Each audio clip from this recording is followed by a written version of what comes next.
नमस्ते मेरे प्यारे भाई बहनों। आज की मेरी वीडियो का नाम है मोटिवेशनल वीडियो, जो सारे शिक्षा मित्र भाई बहनों के लिए विशेष रूप से मैंने बनाई है।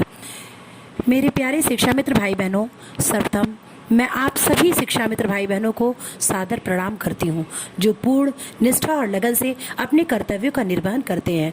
मेरे प्यारे साथियों, मुझे पता है कि आप बहुत ही समझदार, कर्तव्यनिष्ठ, परिश्रमी, संतोषी और जीवन की हर परिस्थितियों में समझौता करने वाले हैं। फिर भी कुछ भाई बहन जीवन से हार करके अपनी अमूल्य जिंदगी को कुर्बानी कर दे रहे हैं। ऐसे जो भाई बहन जिंदगी से परेशान, निराश है, इस वीडियो को जरूर देखिए।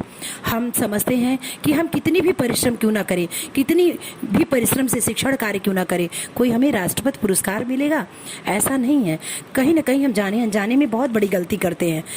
पता है आपको, यदि हमारा परिश्रम से पढ़ाया हुआ स्टूडेंट किसी बड़े पोस्ट जैसे आईएएस, पीसीएस, डॉक्टर, इंजीनियर के लिए सेलेक्ट होता है, तो सबसे बड़ी हमारे लिए राष्ट्रपति पुरस्कार वही है, जो काफ़ी परिश्रम और मेहनत के बाद हमें मिलती है।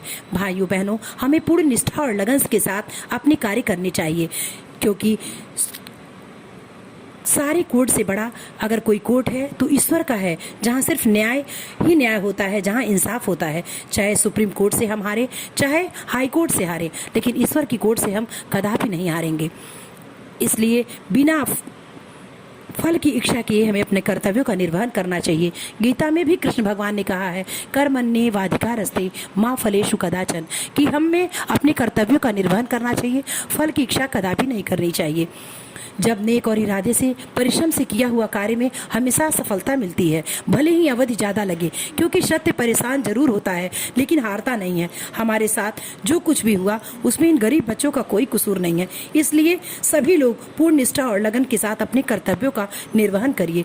भाइयों बहनों, आप कदापि जीवन से हार कर अपनी ज़िंदगी की कुर्बानी ऐसे मत करिए। आप कोई भी गलत कदम उठाने से पहले अपने परिवार, अपने बच्चों के बारे में ज़रूर सोचिए। कभी आपने देखा होगा, हमें कोई परेशानी होती है तो हमारे अपने लोग हमसे बाद में पूछते हैं। सबसे पहले वह गरीब बच्चा हमारे पास आता है और हमसे पूछता है कि सर, मैम, क्या आपको कोई परेशानी है, आपकी तबीयत ठीक है। ऐसा था प्रेम करने वाले बच्चों के साथ हमें सदैव न्याय करना चाहिए। उनको पूर्ण निष्ठा और लगन के साथ परिश्रम से अच्छी शिक्षा देनी चाहिए। भाइयों बहनों, आपको मैं एक दिन की अपनी सत्य घटना बताती हूँ, जो मैंने महसूस किया, वो मैं आपके साथ साझा करना चाहती हूँ। एक दिन की सुबह की बात है कि मेरे घुटनों में बहुत पेन था, इतनी ज़्यादा पेन थी कि मैं बिल्कुल चल नहीं पा रही थी। लेकिन सुबह मैं उठी और घर के सारे काम करके बच्चों को स्कूल भेजा, परिवार के सभी लोगों के जितने भी कार्य थे सब करके मैं विद्यालय गई। वहाँ प्रेयर हुआ और मैं जब क्लास में जाती हूँ तो वहाँ भी किसी की नज़र मेरे पैरों पर नहीं पड़ी, और घर में भी मेरे परिवार की नज़र मेरे पैरों पर नहीं पड़ी कि मुझे कितनी परेशानी हो रही है। इस भाग दौड़ में हर कोई आजकल अपने में ही व्यस्त रह जा रहा है। लेकिन जब मैं क्लास में गई तो आपको विश्वास नहीं होगा कि सबसे पहले मेरे बच्चे मेरे पास आए और मुझसे पूछे कि मैम, आपका पैर बहुत दर्द कर रहा है, आप चल नहीं पा रही। आज भी मेरी आंखों से वो सोच के आंसू निकलता है। उसी दिन मैंने ये ठान लिया कि वाकई में कितनी भी परेशानी क्यों ना हो, कितनी भी शरीर अस्वस्थ क्यों ना हो, लेकिन मैं इन गरीब बच्चों को अच्छी से अच्छी, हर दिन मैं प्रयास में रहती हूँ क्या कुछ इन बच्चों को नया सिखाऊं। अगर आपको विश्वास नहीं है तो आप हमारा अपना पर्सनल चैनल है, कल्पना पांडे शिक्षा मित्र। मैं भी एक शिक्षा मित्र हूँ, ऐसा नहीं मुझे भी 10,000 मानदेय मिलता है, लेकिन मैं जिंदगी से कभी हारती नहीं हूँ। और मैं चाहती हूँ कि सारे शिक्षा मित्र भाई बहनों कदापि अपनी जिंदगी से मत हारिए और जीवन में उत्साह लाइए और गरीब बच्चों को जरूर अच्छी से अच्छी शिक्षा दीजिए। आप देखिएगा, अगर हम गरीब बच्चों का भविष्य बनाते हैं तो भगवान के यहाँ एक सीट हमारे बच्चों का अवश्य रिजर्व है।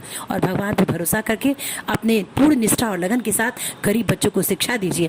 मैं कभी नहीं चाहूँगी कि मेरे चैनल को आप सब्सक्राइब करिए, लाइक करिए, लेकिन मैं बस ये चाहती हूँ कि इस चैनल के माध्यम से जो गरीब बच्चे किसी कारणवश शिक्षा से वंचित रह गए हैं, वह कहीं ना कहीं इस प्लेटफॉर्म पे जुड़े और अच्छी से अच्छी शिक्षा लें।